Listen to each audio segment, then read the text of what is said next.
هو البلاء هو الاختبار، البلاء هو الامتحان، البلاء هو التنشيط.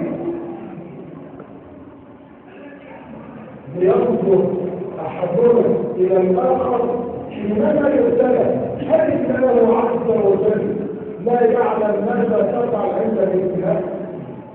يعلم، فهو عنده علم مدني، يعلم ماذا تفعل وماذا تقول، ولكن ليمحصك بين الناس، ليختبرك بين الناس، ليقول فلان هذا صادق، ليقول فلان هذا صادق، ليقول فلان هذا من المتقين او المسلمين او ما شابه ذلك. نعم عباد الله، ولنبلونكم بشيء من الخوف. اذا الخوف من البلاء، وابشر ايها المخاطر، فقد ابتلاك الله عز وجل بهذا الخوف حينما خفت على اولادك، او خفت على بيتك، او خفت على سيارتك، او خفت على اي شيء كان، فالله ابتلاك فعليك بالصبر. ولنبلونكم بشيء من الخوف والجوع. ايها الفقير، ايها الفقير، يا من لا تجد طعام يومك او لباسا او شرابا او ما شابه ذلك، وقد ابتلاك الله عز وجل فعليك بالصبر. عليك ان تصبر وتتحلى بالصبر، فاصبر كما صبر اولي العزم من الرسل. هكذا قال ربنا للنبي صلى الله عليه وسلم: فاصبر صبرا جميلا. نعم، اين الصبر واين الصابرون؟ هل هناك شكوى؟ نعم، هناك شكوى من العبد الى الله عز وجل، انما اشكو بثي وحزني الى الله. ادعو الله عز وجل وتضرع الى الله عز وجل حينما ينزل بك البلاء. ولنبلونكم بشيء من الخوف والجوع ونقص من الاموال. تخيل ان الله عز وجل قال ونقص، ما قال الاموال، ولكن قال ونقص من الاموال. يا ايها التاجر والكثير، حينما خسرت في تجاره قل انا لله وانا اليه راجعون، اللهم ارزقني في مصيبتي واخلق لي خيرا منها. لماذا؟ لان الله قال ونقص من الاموال، ما قال الاموال الحبوات، ونقص من الاموال. ايها التاجر، ايها الملاك، ايها الرجل، يا من تجارت في اي شيء، عليك ان تتحمل بالصبر. كيف تصبر وتصبر ضاعت التجاره او ضاعت السياره او ضاعت العماره او ضاعت كل شيء؟ عليك ان تصبر بان الله عز وجل قال وبشر الصابرين الذين اذا اصابتهم مصيبه قالوا انا لله وانا اليه راجعون. حينما مات ابو سلمه قال النبي صلى الله عليه وسلم لأم سلمة، قال استرجعي قولي انا لله وانا اليه راجعون، اللهم ارزقني في مصيبتي واخلق لي خيرا منها، او كما قال صلى الله عليه وسلم. قال يا رسول الله وهل هناك خير من ذلك الكلام؟ كانت تتعجب هل هناك رجل افضل من زوجها ابو سلمة؟ قال قولي وما عليك الا التسبيح وما عليك الا النصر، فقل انا لله وانا اليه راجعون، اللهم ارزقني في مصيبتي واخلق لي خيرا منها. فقال هذا الحديث وهذا الدعاء فنزله الله عز وجل وخير من اي سلمه للنبي صلى الله عليه وسلم. نعم يا الله، فان البلاء سنه جاريه وسنه باقيه لا تفنى الا بفناء الدنيا الا بقيام الساعه. البلاء يكون على العبد بدرجات ايمانه، فان كان دينه كتب عليه البلاء. وحينما ينظر أحد الناس إلى هذا الرجل المبتلى ويتكلم كلمات خطيرة ويقول لك ايه هو الراجل كده وربنا بيحبه وما كانش عامل فيه كده. لا ده ربنا بيحبه كده عشان كده الكلام. ربنا بيحب هذا العبد ولذلك السلام. وأصل لك قصصا لو فعلت أمامك اليوم لشككت في دينك إلا ما رحم ربك. أتكلم عن ناس قد شككوا في الإسلام والمسلمين وقد تركوا الدين بالكلية، وهناك المنافقين في كل زمان ومكان. نعم عباد الله، انظر الى النبي صلى الله عليه وسلم وهو رسول الله صلى الله عليه وسلم المؤيد من السماء. النبي صلى الله عليه وسلم نزل عليه الوحي بأمر من الله عز وجل، وتراه حينما أسلم معه ستة من الصحابة وشهر النبي صلى الله عليه وسلم بالإسلام، وأبو بكر وبلال وعمار وسمية والمقداد. النبي صلى الله عليه وسلم منع بعقله حينما اشتد فيه من بلاء في أول الإسلام، وأبو بكر الصديق منع بقوله. أما هؤلاء الخمسة عذبوا عذابا شديدا، وهذا النبي صلى الله عليه وسلم تراه يصلي في الكعبة، وكان أبو جهل عليه من الله ما يستحق، وهو جالس مع مثل من أصحابه، فقال من يأتي بسنة جزور بني فلان، أي بعير قد صبح بالأمس، من يأتي بسنة جزور أي بأمعاء البحير النجفة. وحينما يجلس محمد يلقيه على كتفه أو في كتفه، فقال أشراه وجاء بسنة جزور النجف. وحينما سجد النبي صلى الله عليه وسلم ألقاه على عاطفه، وعبد الله بن مسعود ينظر إلى هذا الحدث ولا يستطيع أن يفعل شيئا للنبي صلى الله عليه وسلم، فيتضاحكون ويتمايل بعضهم من بعض على بعضهم.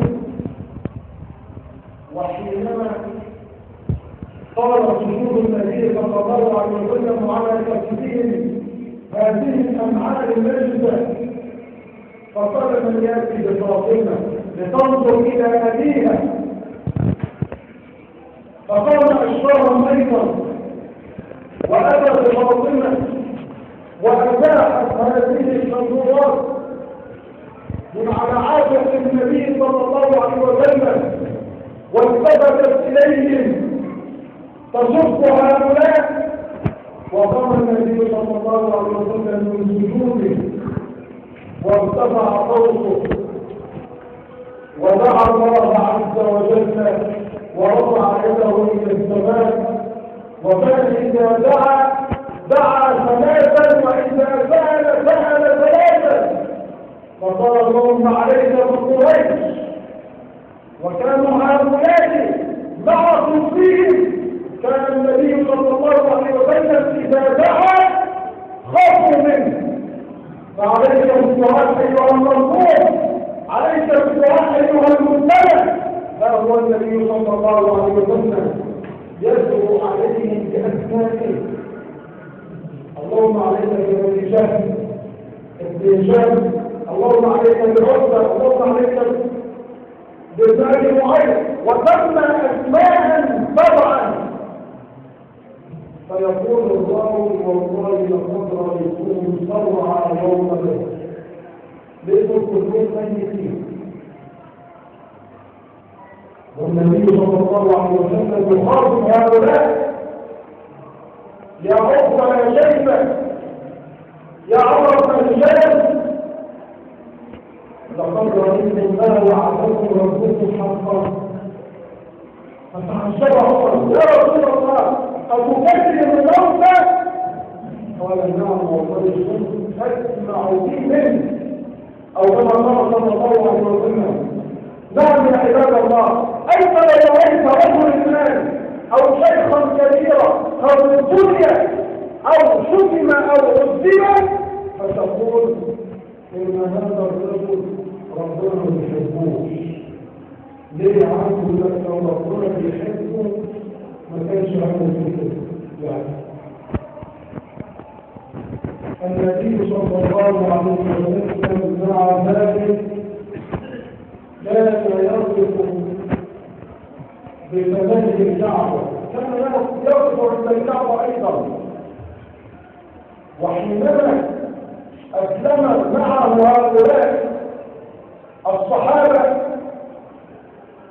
جاء رجل وكأنه يتمالك النبي صلى الله عليه وسلم ويهز النبي صلى الله عليه وسلم كما قال علي بن ابي طالب،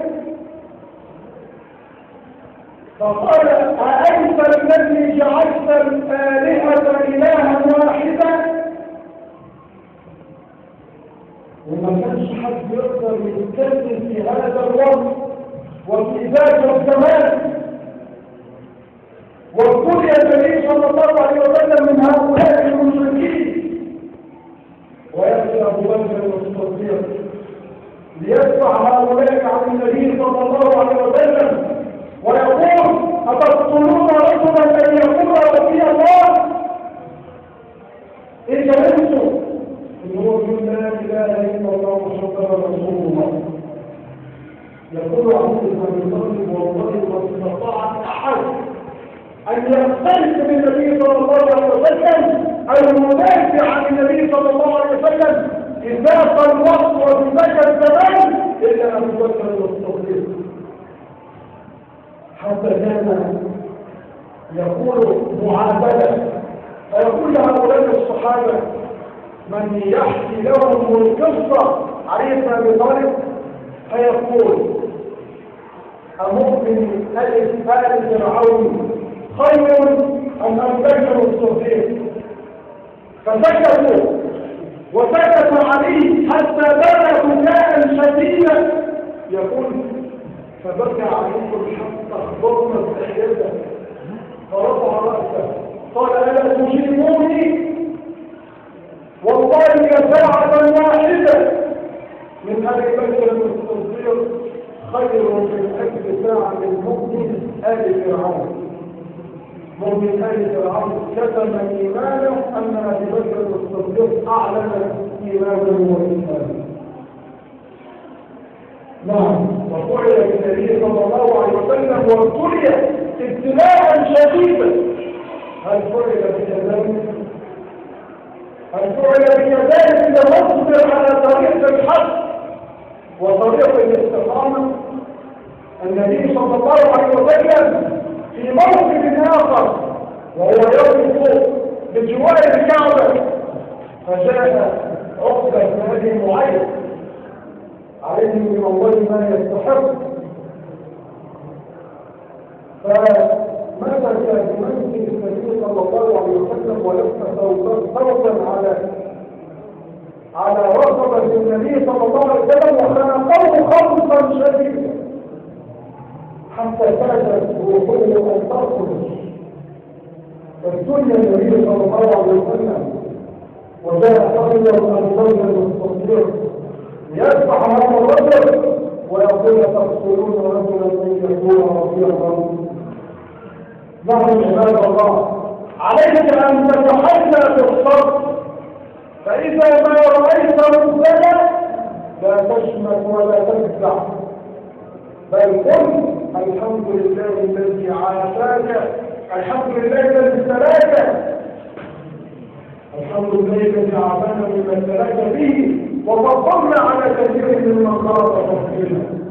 نعم عباد الله، لا تظهر الشماتة لأخيك حتى يرفعها الله عنه ويبتليه. أين أنت من الابتلاء؟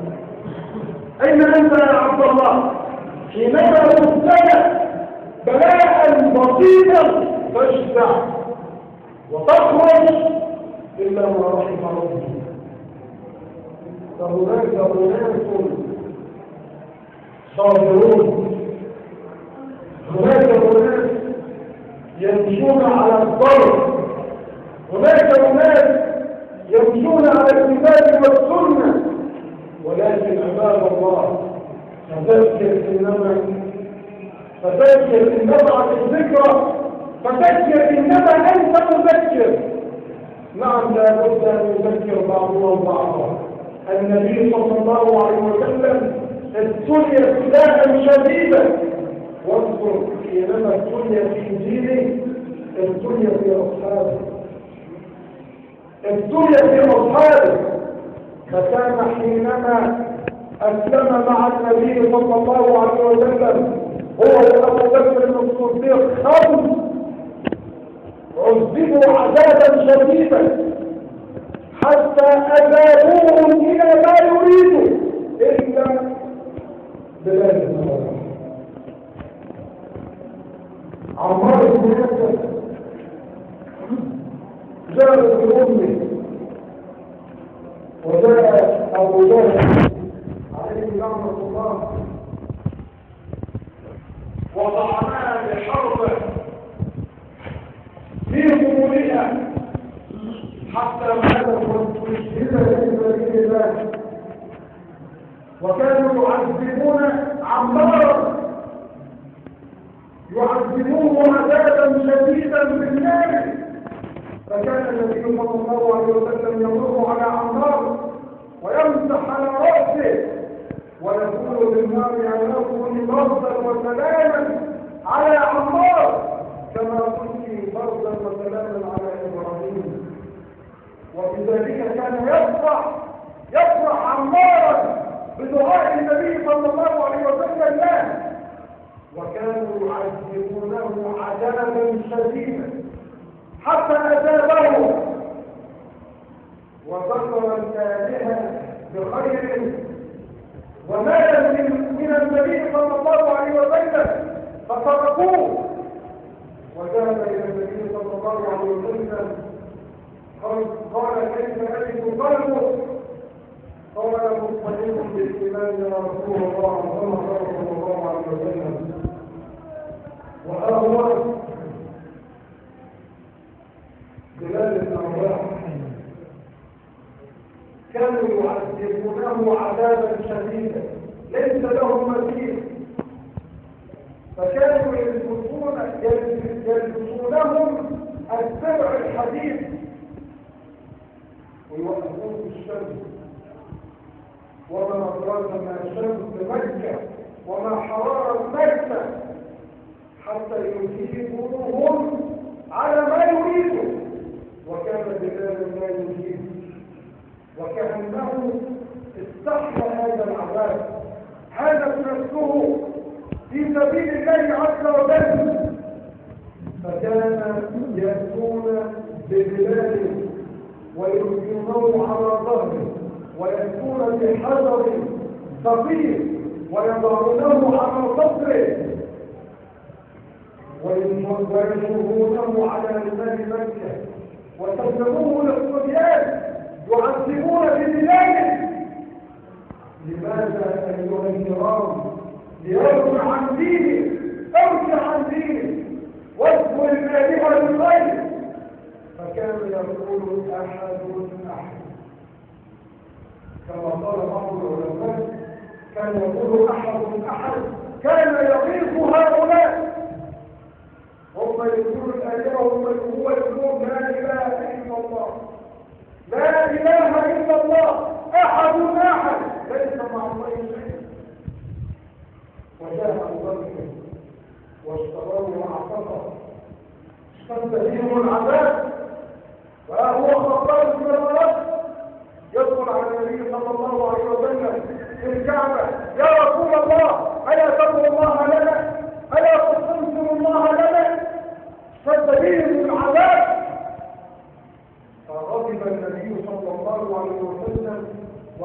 إذا رجل النبي احمر وجهه وكأن في وجهه الخرق الرومان، فجلس النبي صلى الله عليه وسلم وقال والله لقد كان في من كان قبلكم، أي في الأمم السابقة كان يؤثر بالرجل ويحضر له في الأرض ويوضع المنشار في مسرق رأسه ويشق الطين، وكان ذلك لا يصده عن دين الله شيء، ولكنهم قوم تستعجلون أو كما قال صلى الله عليه وسلم. نعم يا عباد الله، اشتد بهؤلاء البلاء والأذى والابتلاء ليكونوا هؤلاء لنا قدوة حسنة. النبي صلى الله عليه وسلم لك قدوة حسنة لتنظر وتتعلم وتتأسى بالنبي صلى الله عليه وسلم. أقول قولي هذا وأستغفر الله.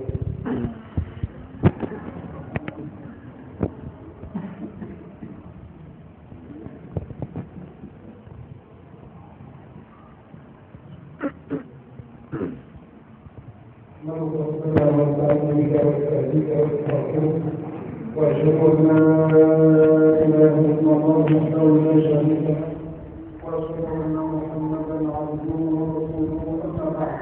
عباد الله، البلاء سنة جارية وسنة باقية. البلاء سنة من الله في كونه وفي عباده. البلاء يكون في العبد ليدخله الجنة. انظر الى النبي صلى الله عليه وسلم حينما دخل معركة ويحارب النبي صلى الله عليه وسلم، كان قائدا وكان محاربا وكان إماما وكان مصليا، كان يختلط مع الصحابة في كل شيء. وحينما حفروا له حفرة ووضعوه فيها، جاء رجل بحجر وقد ألقاه على وجه النبي صلى الله عليه وسلم، فكسرت رباعية النبي صلى الله عليه وسلم وشج رأسه ودخلت حلقات النقطة في وجه النبي صلى الله عليه وسلم. هذا هو رسول الله يبتلى ابتلاء شديدا. أنت لو نظرت إلى رجل قد هداه الله عز وجل، أو رجل مسلم موحد لله عز وجل، أو شيخا كبيرا قد فعل به هذا، تقول إن الرجل ده ربنا ما بيحبوش. هذا هو رسول الله، هذا هو رسول الله، هذا هو أفضل خلق الله. نعم يا عباد الله، أين نحن من هؤلاء؟ أين نحن من رسول الله صلى الله عليه وسلم؟ أين نحن من الصحابة؟ الصحابة ابتلوا ابتلاء شديدا وشدد عليهم الجزاء ليقربهم الله عز وجل ويرزقهم منه سبحانه وتعالى. نعم، البلاء عباد الله ينزل عليك لمحشرة، ينزل عليك ليختبرك، ينزل عليك لتنظر إلى نفسك، هل أنت من الصابرين أم أنت من غير الصابرين؟ أما نظرت إلى إبراهيم عليه الصلاة والسلام، نبي الله إبراهيم خليل الرحمن من كل العزم من الخمسة من الرسل، أما تعلم ماذا فعل به؟ القصة مشهورة. وتخيل إن هذا النبي يرمى الناس والله طيبات أيها الكرام. يقول ابن تيمية رحمه الله تعالى أنهم أوقفوا لإبراهيم نارا لو مر من فوقها طائر لسقط مشويا. الله يريد أو قبول لفرد واحد، وكأن الله عز وجل ألقى في قلوب هؤلاء الروح. وعشان يلقوا لإبراهيم في هذه النار ماذا فعل في إبراهيم؟ لفرد ولا يخشى جاءوا بإبراهيم وقيدوا إبراهيم وخلعوا ملابسه كاملة ووضعوه في المنجنيق. آلة تدفع شيء من بعده ووضعوه في المنجنيق وغرقوا به في النار. وحينما ألقي في النار جاءت الأوامر من الله عز وجل: يا مرقني بردا وسلاما على إبراهيم. وما احترق من إبراهيم إلا الخير التي قيد به. وحينما انتظرت النار بعد أيام وليال خرج إبراهيم يمشي وسألوه: ماذا فعلت يا إبراهيم؟ أو سألوه على أفضل الأيام. قال: الأيام التي عشتها في النار هي أفضل أيام العمر. نعم، ممكن يبقى عندك بلاء شديد والناظر إليك يتعجب كيف صبرت على هذا البلاء، والله عز وجل أنزل على قلبك البرد والسلام، لبرد ولا تجزع. نعم يا عباد الله، الصبر على البلاء، وهذا الصبر على أي بلاء؟ بلاء في الدين، ابتلاء في دينه، والبلاء أشكاله كبيرة وواسعة.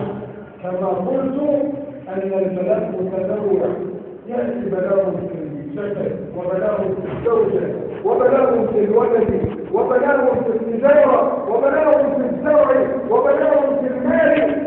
بلاء متنوع، ولكن باب الله علينا أن نصبر، علينا أن نصبر. فالشكوى إلى الله عز وجل محمودة، والشكوى من الله مذمومة.